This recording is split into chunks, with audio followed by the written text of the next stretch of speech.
So we had no Transformer Tuesday today. It's primarily because this weekend in Hong Kong, there's going to be a big convention and there's going to be a whole bunch of reveals directly from Hasbro in that region. So I think that everything was delayed pretty much to focus on that convention. So we will get some big reveals that weekend, and hopefully some really cool stuff will be found out at the sacrifice of our Transformer Tuesday. But fear not, we will be talking about new Transformer stuff today. So just yesterday, I talked about the first half of a whole bunch of leaks that were sent to me in my emails many weeks ago.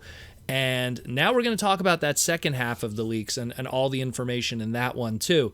I understand that this stuff, again, is a couple weeks old. Some people were mentioning that in the comments, but keep in mind, I got these weeks ago, and I didn't want to talk about them on the podcast because I don't really like to cover stuff that feels like it could be just garbage. I mean, I get sent a lot of stuff that ends up just being trolling and stuff that doesn't work out. I like to wait and see until something seems a little more legitimate. And because of the Star Saber announcement and everything like that and all the other news that was around it, this starts to seem a lot more legit.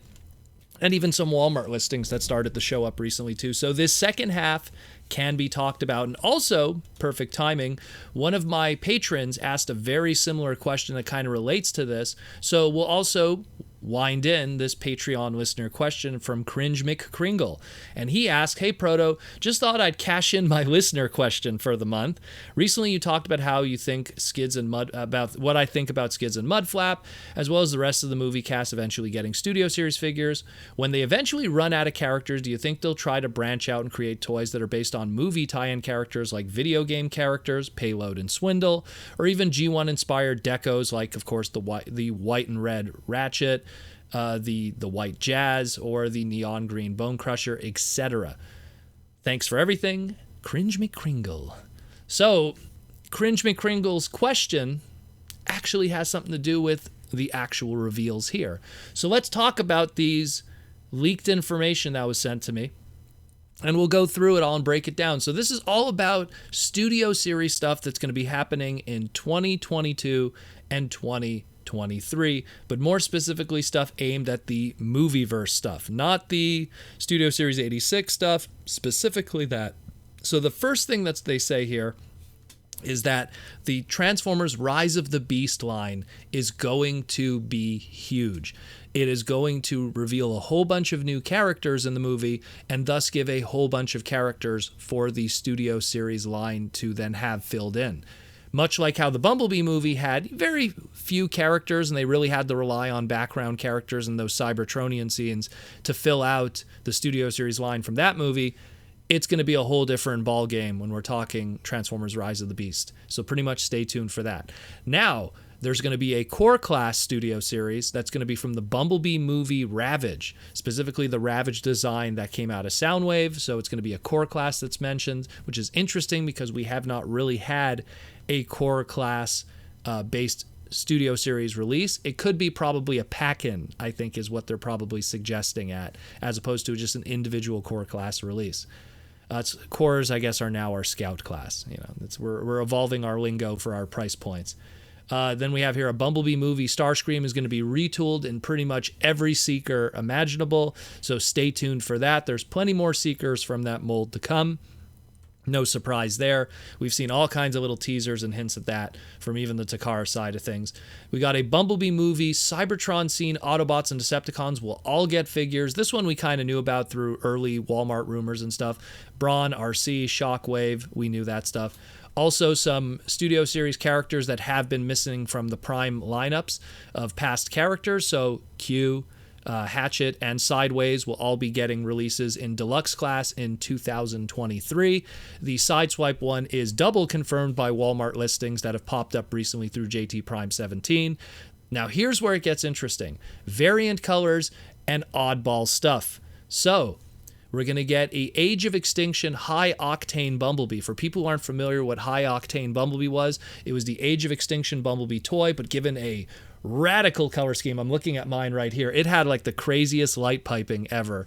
So that's going to be finally a Studio Series release that isn't based off of something that has been shown on the screen pretty much. The only example that I could really give prior to that, and even then it's kind of a dicey one, was anytime we had exclusive stuff that were kind of like weird exclusives, they always had color schemes that were bizarre. So we had the Thundercracker Studio Series that was the last Toys R Us exclusive in the United States market.